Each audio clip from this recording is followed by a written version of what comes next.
Hey guys, welcome back to One All's Pub. Check out my svelte new background here, my new cloth I've got down on top of the bar top here. Got tired of the old staid brown and black Shima looking thing, so went for something new. St. Patrick's Day's coming up, so I thought, hey, we'll go green. The bar top itself is a green, kind of a dark green with like a lacquer coating on it, so it's really shiny. So filming on it doesn't work at all. But I thought maybe we'd kind of stick with the green and try to try something new here, and I think it's going to work. Hopefully, we'll see how it looks when we're done. But you guys didn't tune in tonight to One All's Pub to talk about my svelte new green cloth here. No. You guys are here to talk about Chris Reeve Sebenzas. Yeah, that's what's on the agenda tonight here at the pub. The Chris Reeve Sebenza. Now, if you're a subscriber or a fan of this channel, you know that I'm a fan of these knives.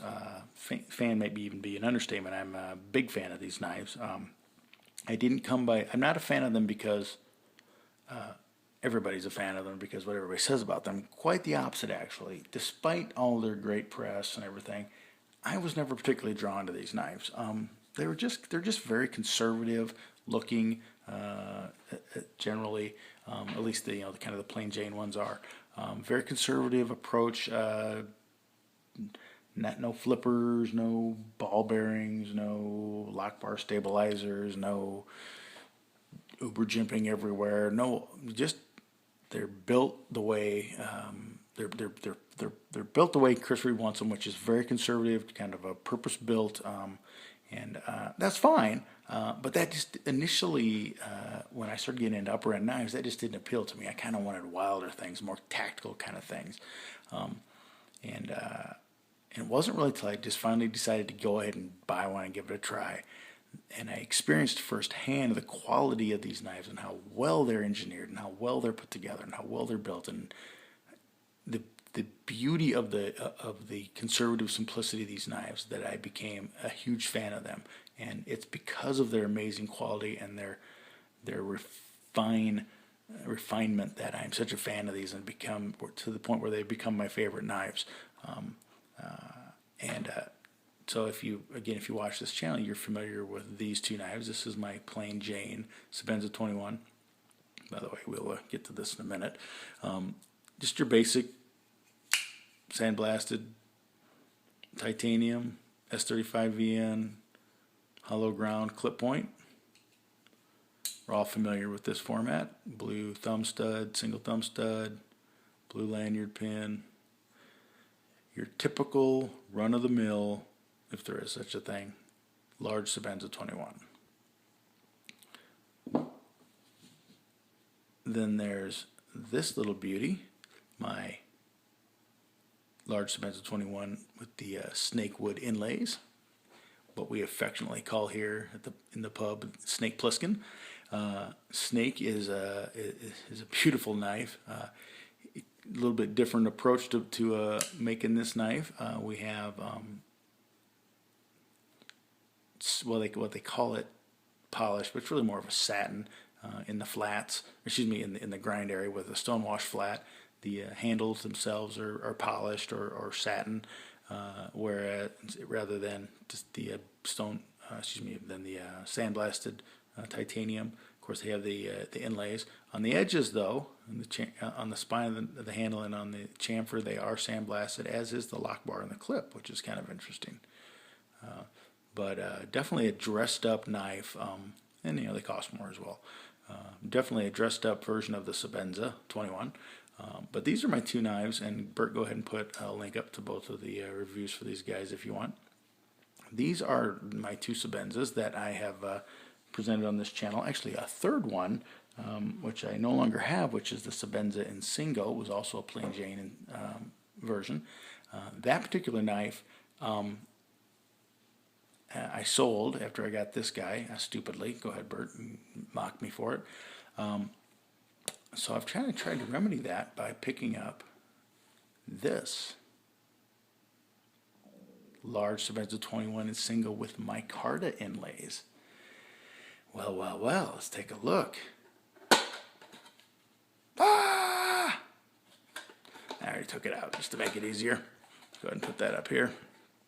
Let's roll this out onto the Svelte new bar top. It's actually easier to move around on too. Sliding that around on that shoe model was not easy. All right. This is the new, of course, Chris Reeve packaging, which isn't all that new now. It's been around since late 2013, I think. So, you know, Chris Reeve, we get all these awards. They tell you that. Here's a caution: the knives are sharp. You should register your knife with them, which I haven't done. Of course, you get a sticker with it, and then here's the birth card for this particular guy, and you can see he's really new Sebenza. I'm filming this in early March of 2015, and this was built in mid-January. So this isn't even 2 months old. This knife isn't. Of course, you get your blue microfiber Chris Reeve cloth, and then you get a Sebenza 21 Insingo with micarta inlays. And I've already taken the lanyard off because I don't dig lanyards at all. I do keep them in there though, and I do that on all of these guys. I don't know if you can see that on here too, and on here as well. I keep the pin in there. I take the lanyard out, and I leave a little bit of the lanyard itself in there, just the end, and to hold the pin in. I'll go over that in a minute, kind of explain the process for doing that. But let's get to the knife itself. Who cares about the lanyard when we're looking at such a beautiful knife? Get all this stuff out the way here. Hold on a sec. All right. Look at those micarta inlays. Oh, by the way, I don't know if you noticed or not on the box. You may or may not have. It's I bought this at knifeart.com. Great guys. Highly recommend them. Great customer service. Cool guys. When I was looking for this knife, I was looking for a very specific kind of look to the micarta that I wanted. And I called them up and said, hey, will you see if you have what I'm looking for? Explained to them kind of what I was looking for. Happy to do it. Very cool about it. And took care of me. And in regards to that particular desire for the micarta, it was, if you look at these Sebenza with the micarta inlays, you'll typically see generally a couple different kinds of micarta pattern. One is more this dark denim look to it, which is actually my preference, and another one is kind of a more streaky look to it, which is fine too. I just prefer this. So I asked the guys at Knife Art if they had that, and if they would pick one out like that for me. They did so in spades. Beautiful knife, no? Beautiful knife, yes. Got your Insingo blade, which is kind of a modified Wharncliffe / sheep's foot, Warren's foot, sheep's cliff kind of deal. Love the blade shape, always have. My first Sebenza was an Insingo, and really would have probably stuck with that, except I kind of got really turned on to the way that the clip point sits in the handle. I know it sounds kind of silly, but the reason I got this, I mean, other than just wanting to get another Sebenza, was I really dug the way that blade just drops into the handle. I think I said this in my initial video on this guy. It kind of reminds me like the lines of like an old Jaguar, or even like a C2 Vet or something like that. Just kind of has a classic kind of drop into there. Just really neat. Something that's just not, frankly, there with the Insingo. It runs the whole length of the handle before just tapering off at the very end. So you definitely lose that aesthetic, and there's a certain beautiful aesthetic to that. There's just something that just really appeals to me in that regard.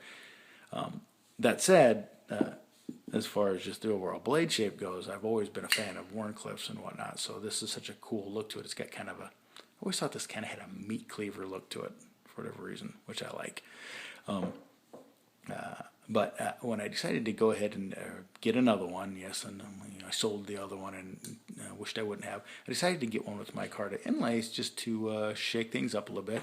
I had, after I picked this up, I had really enjoyed the inlays on this aesthetically, but they are pretty slick. The wood, despite the fact that it's treated and all that, and is pretty slick. And then the flats on the wood inlaid ones on the handles are polished or satin, so they're pretty slick too. Whereas the titanium, the sandblasted titanium, has a little bit of a bite to it. It has a little bit of a tactile grip to it, which is lacking in this. This is a real looker, but it definitely is not as grippy or as kind of assured. It doesn't feel as assured in the hand.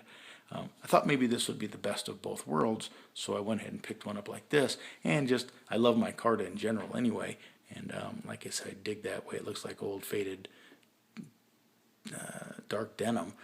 So I went ahead and picked one of these up. Just I figured if I'm going to get one, might as well just get one with micarta. I'm going to get another one, that is. Like I said, it's kind of the best of both worlds.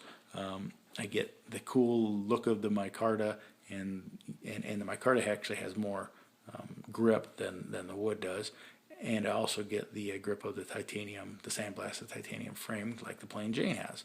So again, kind of best of both worlds, and figured why not. That said, like I said, I am a fan of this particular blade shape. So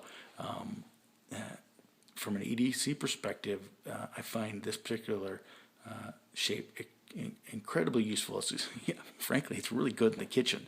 I spent, not with this one, because I've only had this one about a week and a half now, but with my initial Insingo, I spent the better part of an hour one day doing kitchen prep, doing for a party that a friend of ours was having. I went over and was helping out, and they put me on kitchen duty, and they said, well, we need a good knife, and I had to have my Insingo, and I'm like, I got one, and I was cutting up all kinds of stuff, cucumbers and this and that, and just all kinds of stuff, and this thing was just really good in the kitchen. And what's kind of interesting is because of the nature of the belly of the Insingo, it's not a true Wharncliffe, and they call it a modified Wharncliffe, although it's really more, like I said, a sheep's foot look to it. A true Wharncliffe has, or even a sheep's foot has a straight blade, a true linear straight blade. Well, they gave this guy a little bit of belly, and with that you get a little bit nicer angle of attack in many ways, but it's still just a slight bit of belly, and so you still are presenting a lot of cutting edge to whatever it is you're cutting into.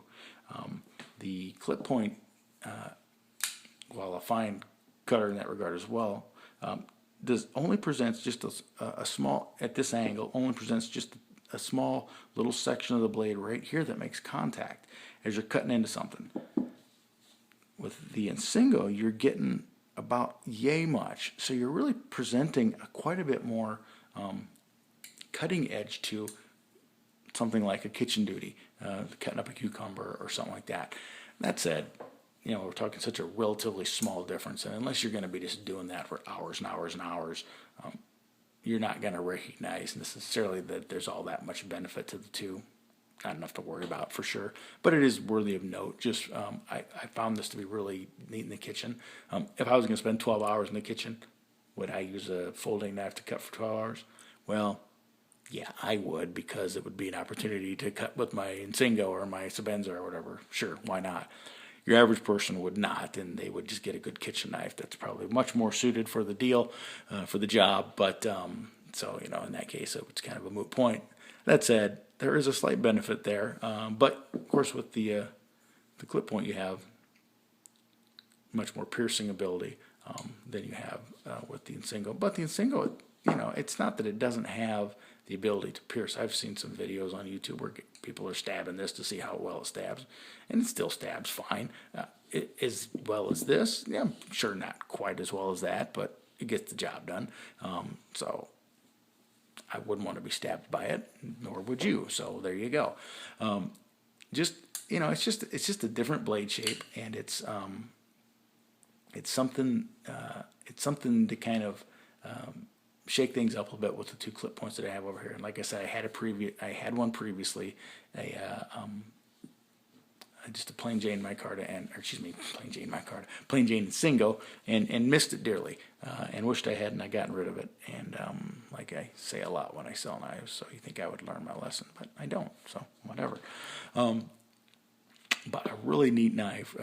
I'm not going to go on waxing poetic about the benefits of a Sebenza this or Sebenza that. Sebenza is such a well-documented knife that you don't need me to go through all the fine points with it. talk about the pivot bushing and the stop pin and the blah blah this and blah blah that. Bah, you don't need that. What you do need me to tell you is how I freaking cut my thumb, right? So I had this knife 3 days. First day I had it, I went put a nice wicked edge on it, and stuck around the wicked edge, and I think it was 17 degrees. I went with this one. I had 17 on my previous Insingo, so I went to 17 on this one too. That said, I might go down to 15. I have 15 on this guy. I started off with 18 on him and then dropped him to 15, and I really kind of like it at 15. So I may end up down on 15 on this one yet. After it gets a little bit dull, when it comes time to resharpen it, I may just profile it down to 15. Nice polished edge. And I was in an elevator with this, and I was by myself in the elevator. And you know how us knife guys are. We can't help doing this with our knives, opening them and closing them. So I'm doing this all by myself in the elevator, and I noticed that I had it in this position just as I was coming to the bottom floor, and I was like, oh, so I went to go shut it, and just as I was doing that, just as I was closing it, the elevator hit the bottom, and it kind of bounced, it hit hard when I did that, and I went wham, and just whap, just killed my thumb. I mean, absolutely. It didn't top it, it cut like it at a 45-degree angle. It was nasty. I pulled the Band-Aid off and show it to you. This was a week ago today, and it's still nasty, so I don't even want to show it to you. If you follow me on Instagram, you would have seen a picture of my thumb all bandaged up like it had gone to war.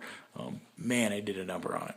It's a bummer because then I couldn't really carry the knife. I'm barely kind of to the point now you see me kind of thumbing it open with the back here instead of in here, kind of like so, and then closing it kind of on this trailing edge of the thumb knuckle here as opposed to using the tip of the thumb just because it hurts still and I don't want to split it back open, but yeah, just absolutely butchered my thumb with it. So yeah, anybody tells you that a polished edge doesn't like to cut tissue or doesn't want to cut, doesn't like, bull crap. That thing freaking cut like crazy. I thought I was going to lose my thumb for a second. Oh yeah, it's just one of those moments where you're like, you do it and you look down and you see how gnarly that is and you're like, oh no, what have I done? Oh man. Anyway, so that's the story of the Band-Aid here and the wounded thumb. The knife itself, though, much love for this knife. This knife, when I got it out of box, I will say this, and this is a testament to Chris Reeve and why I love them. This knife was perfect. I mean, absolute perfection. There was no issues, nothing, not aesthetically, not functional, I went over this knife with a fine-tuned comb because, frankly, my personality is such that if you're going to claim to be the guy that builds the best knife in the world, like Chris Reeve does, and he gets all the awards he gets, and everybody claims they're great, I have a really high expectation when they land. If you ship me a $30 Kershaw, I'm going to let a lot of stuff slide. Even a $40, $50 cold steel, a little bit here and there, I can deal with a little bit of fit and finish issues. That's fine. When it comes to a Sebenza, it better be perfect. And this one exceeded my expectations. Not only was the micarta pattern exactly what I wanted, but the knife itself was just flawless. Absolutely the most flawless knife I'd ever received. And it's not that these two had flaws on them. Well, technically this one did. If you watch my video on this guy, the blade had, when it was brand new, the blade had, sorry about that rocking your world here. The blade had a flaw on the spine here, right on this edge of the knife right here. And I contacted Chris Reeve and sent it back in, and they replaced the blade under warranty. So this has been rebladed when it was brand new because it clearly something had slipped by quality control there. That said, when I got it back, it's just absolutely perfect now too. And this one as well, the action on this one is not quite as nice as these are on either suit. And it's not that it's bad, it's fine action. It's very, very, very nice. It's 99% of these, but that said, there's just that little extra bit, and this one just has that little extra bit. Like wow, this thing is just perfection. I've carried it some, and clearly from the standpoint that tried to murder my thumb, and you can see I've already starting to develop some snail trails on it. That happens. These are going to be carried knives, so that's just the way it goes. Easy on the focus there. But, you know, I'm going to go ahead and move these guys out the way, and let's just give the Insingo the floor here, or the bar top, as it were. What a great knife. If you guys have never bought a Chris Reeve and you're looking to get one, whether you get the Insingo or not, the clip point, I cannot advise you to go one way or the other. I have them both because I like them both. I had one, I loved it, the Insingo. I bought the clip point. I thought, oh, I like that better, so I got rid of the Insingo. Regretted that, so that was stupid. Got the Insingo back. You can see the pattern here. They're both excellent blade shapes. They're both excellent knives. If you're wondering whether to get Micarta or plain Jane, it's a personal preference thing. I love the way the plain Jane feels in the hand, and the slimness in the pocket, and just everything about the way these feel. I love the tactile feel of the sandblasted titanium. The Micarta has a little, detracts from that slimness because it's a little bit wider, but then it's a little bit more hand feeling, and you feel like maybe you get a little bit better grip on it. Although I've never felt like I didn't have a good grip on this. I've always liked the way this felt in the hand. And I still might actually prefer the way the non-inlaid knife feels in the hand. If I just absolutely had to say one over the other, but my that could change. I mean, I've had this one a while, but I don't carry it much just because it's such a beautiful knife. And on this, the inlays are pretty slick, and the flats of this frame being polished are pretty slick. So this isn't a knife that when you're holding it, I'm always a little bit like, I feel like I got to hang on to it a little bit better. Like I'm a little bit nervous that this is going to slip out of my hand. Never has, and I doubt I'd ever drop it. But still, although I've been known to drop knives, this guy has a tactile, kind of gratifying, tactile feel to it that I feel like I've got a little bit better control of it. With the Micarta, you get your sandblasted frame, so you still get that benefit everywhere, and then you get the inlay, which the inlay on the Micarta is definitely grippier than the wood. It definitely has more traction than the wood. So again, you kind of get the best of both worlds. So if you like the inlay look, which I definitely like the inlay look, although again I definitely like the plain look too. I honestly, it's really tough for me to say. Earlier this week, I was talking to Rob, the Apostle P, and I told him, I said, I think I still prefer just the plain Jane, but if I do, it's in football, in terms like a football analogy, it's like 14-13 is the final score of the game, and the Insingo Micarta, the Micarta handle, missed a field goal in the last second. And that's why it lost. I mean, that gave the win to this. I mean, it's that close. Like, they could have won, but they just did. There's just, I don't know. That said, that might change. I've only owned the knife a week and a half now, and it could very well grow on me, and this could end up being my preference. I could see that being a definite possibility. I've even considered maybe getting a small Insingo Micarta, or maybe at least a small Micarta, and probably the Insingo is what I would prefer, but I could maybe get a clip as well. I don't know. The small is a little bit, small for me, so I don't know. But maybe and I've had one before. You can, Bird trying to pop that video up. Feel free. Small Sebenza clip point that I had, just a plain Jane. It was a little too small for me. I ended up getting rid of it. I just found myself not carrying it, and I felt like it was just too small for me. It's just a personal preference thing. But maybe a small with the Micarta inlays would have a little bit more of a stouter feel to it. So I don't know. I'm considering that maybe. I mean, I like it. I do like the Micarta look, and I do like the way it feels. But on the large, I also like this a lot too. So I'm really kind of, how about this? I like them both. I'm very, I think it just depends on whichever one I'm carrying. When I got this in my hand, I'm like, yeah, I really dig that. And then when I got this in my hand, I'm like, yeah, I really dig that.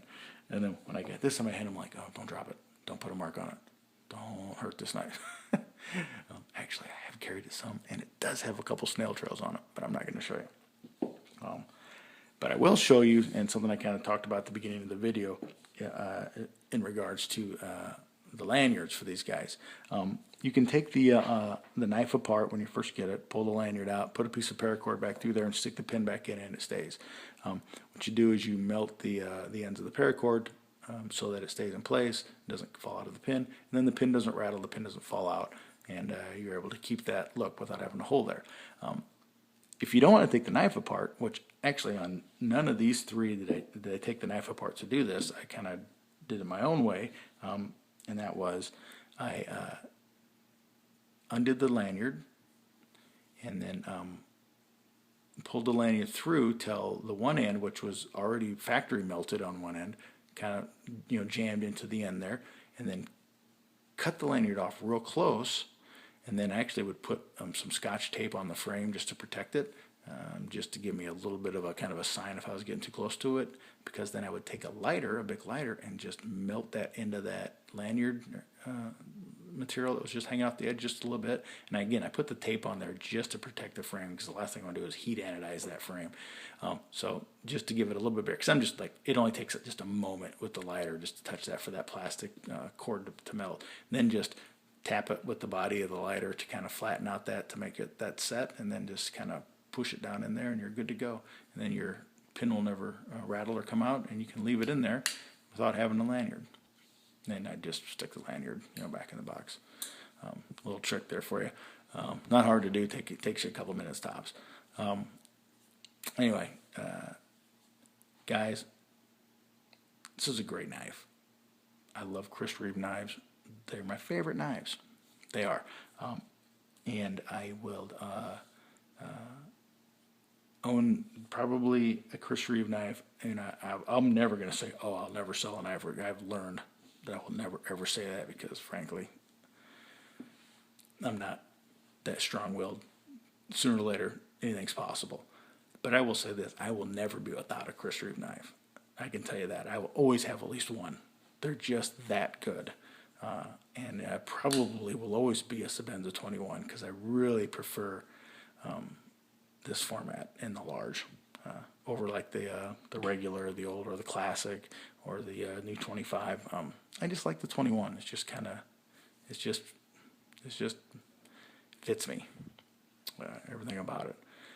All right, guys. Anyway, this isn't really a review, just kind of a show and tell again about my new Micarta Insingo Large 21 and his Chris Reeve compadres here in the Pelican case here at One All's Pub. Guys, as always, thanks for watching, and that's One All's 2 cents. Keep the change. Sláinte.